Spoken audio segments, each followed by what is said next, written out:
नमस्कार। मैं राकेश वर्मा आप सभी का स्वागत करता हूं आपके अपने परिवार एसएन गुरुकुल पर। बिहार के शिक्षा विभाग के आला अधिकारी सरकारी विद्यालयों के संचालन व प्रबंधन में पूरी तरह से असफल नजर आ रहे हैं। ऐसा मैं इसलिए कह रहा हूं कि किसी भी अधिकारी के द्वारा भविष्य में होने वाले कार्यों को लेकर के जो भी योजनाएं तैयार की जाती हैं, जैसे जैसे उस कार्य के कार्यान्वयन का समय नजदीक आते जाता है, वह योजना पूरी तरह से धराशायी हो जाता है। आप हर योजना को उठा करके देख लें, चाहे वह ऑनलाइन अटेंडेंस बनाने की बात हो। ऑनलाइन अटेंडेंस में हास्यास्पद वाली वाक्य सामने आई है कि ऐप में ही टेक्निकल प्रॉब्लम है, जिस कारण से एक एक जिला के 2-2 हजार शिक्षक शिक्षिकाएं अपना ऑनलाइन अटेंडेंस दर्ज नहीं कर पा रहे हैं और शिक्षा विभाग को ऐसा लग रहा है कि उनका ऐप सुचारू रूप से संचालित हो रहा है, लेकिन शिक्षक शिक्षिकाएं ही लेट लतीफ आ रहे हैं या फिर वे अनुपस्थित रह रहे हैं। प्रॉब्लम शिक्षा विभाग के ऐप में टेक्निकली है और शिक्षा विभाग के अधिकारी उन शिक्षकों को स्पष्टीकरण भेज रहे हैं कि आप इस तिथि को अनुपस्थित थे या फिर देर से आपने अटेंडेंस बनाया है। क्या कारण है? आप 24 घंटे के अंदर अपना स्पष्टीकरण पेश करें, अन्यथा आप पर कार्रवाई की जाएगी। चाहे आप भर्ती की ही लेकर के चलें, टीआरई 3.0 जो भर्ती प्रक्रिया है उसको आरंभ हुए 1 साल से भी अधिक समय गुजर गए। कितना समय और लगेंगे उनको योगदान कराने में, फाइनली कह पाना मुश्किल है। समय तय किए जा रहे हैं, शिक्षा मंत्री कुछ कर रहे हैं, एससीएस साहब कुछ कर रहे हैं, हो कुछ और रहा है।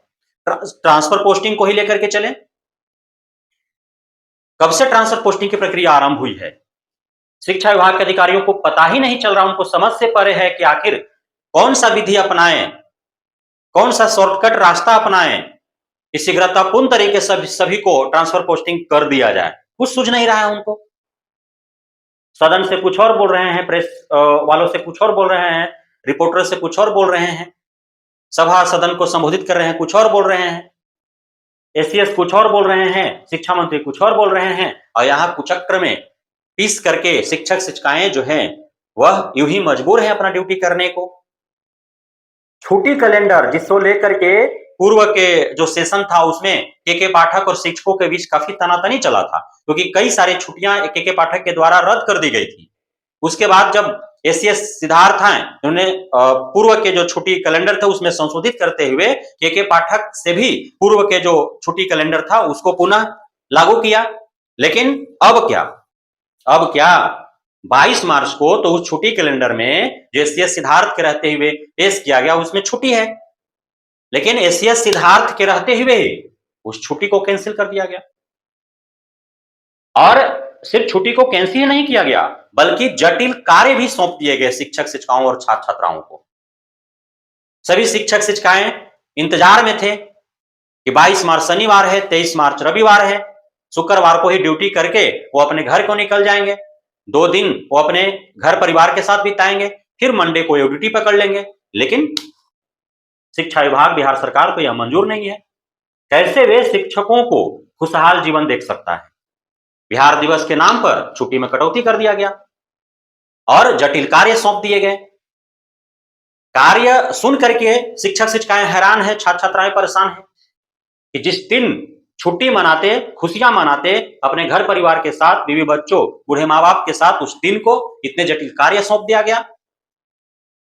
शिक्षा विभाग ने कहा है कि 100% शिक्षक शिक्षिकाओं को 22 मार्च के दिन उपस्थित रहना है और सभी सरकारी विद्यालयों, सभी निजी विद्यालयों, सभी एड ऑन विद्यालयों, सभी को, चाहे वह प्राथमिक विद्यालय हो, मध्य विद्यालय हो, उच्च विद्यालय हो, उच्चतर माध्यमिक विद्यालय हो, प्रत्येक विद्यालयों के 100% शिक्षकों और छात्रों को उपस्थित रहना है। जिस प्रकार से 26 जनवरी 15 अगस्त को प्रभात फेरी लगाए जाते हैं, उसी प्रकार से 22 मार्च बिहार दिवस के दिन भी प्रभात फेरी लगेंगे, जिसमें शिक्षक शिक्षिकाओं, छात्र छात्राओं सभी को सम्मिलित होना है। प्रभात फेरी लगने के उपरांत एक सभा का आयोजन होगा, चेतना सत्र का आयोजन होगा और उस चेतना सत्र में बिहार के गौरव गाथा से संबंधित गाना, गीत गाए जाएंगे, गवाए जाएंगे। अब ये जो गौरव गाथा का गीत गाना गाए गवाए जाएंगे, इसमें छात्र छात्राएं, शिक्षक शिक्षिकाएं सभी सम्मिलित होंगे। उसके उपरांत उन्नत बिहार, विकसित बिहार टॉपिक पे शिक्षक शिक्षिकाएं छात्र छात्राएं आपस में चर्चा करेंगे एवं अन्य कई सारे कार्यक्रम का आयोजन करने की जिम्मेदारी शिक्षक शिक्षिकाओं प्रधानाध्यापकों पर सौंप दी गई है, जिसमें छात्र छात्राएं भी इन्वॉल्व रहेंगी। उसके बाद सभी सरकारी, निजी और सरकारी विद्यालयों के शिक्षक शिक्षिकाओं प्रधानाध्यापकों को अपने विद्यालय कैंपस में एक नीम का पेड़ लगाना है। क्या लगाना है? नीम का पेड़ लगाना है। या विद्यालय के इर्द गिर्द भी आर पगार पेड़ पर वहां भी आप वृक्ष को लगाएंगे। तो ये जिम्मेदारी सौंपी गई है। साथ ही एक अद्वितीय कार्य सौंपा गया है। वह क्या है? तो जो प्रखंड शिक्षा पदाधिकारी है उनको अपने कार्यालय में अर्थात बीआरसी में, और जो विद्यालयों में कार्यरत शिक्षक शिक्षिकाएं प्रधानाध्यापक उनको अपने विद्यालय में ब्लू लाइट जलाना है। ब्लू लाइट से रोशन कर देना है पूरे बीआरसी को और विद्यालयों को। ये कार्य सौंपे गए हैं। तो इस प्रकार से जटिल कार्य सौंप दिए गए हैं बिहार दिवस के दिन। अब सवाल यह है कि जो तिथि छुट्टी के लिए घोषित थी, उस तिथि को आप शिक्षकों को 100% अनिवार्य और बाध्य कर दिए उपस्थित होने के लिए। तो उस तिथि को शिक्षक शिक्षिकाएं आएंगे आपके निर्देशों का पालन करते हुए, तो क्या उपस्थित रहने वाले सभी शिक्षक शिक्षिकाओं का डबल हाजिरी नहीं मिलना चाहिए? क्या उनका जो डेली बेसिस का जो वेतन है, जो अनुपस्थिति पंजी जो बनती है, उस पे क्या उस दिन का दोहरा अंकन नहीं होना चाहिए? क्योंकि छुट्टी था, छुट्टी रहते हुए वे उस दिन का वेतन प्राप्त करते हैं। 22 मार्च को छुट्टी था, क्योंकि वह सरकारी छुट्टी था, वे छुट्टी मनाते फिर भी 22 मार्च के दिन का उनका वेतन मिलता। तो 22 मार्च के दिन का ऑलरेडी छुट्टी रहते हुए जब वेतन उनका मिल रहा था, जब उपस्थित हो रहे हैं, तो डबल उनको मिलना चाहिए सैलरी।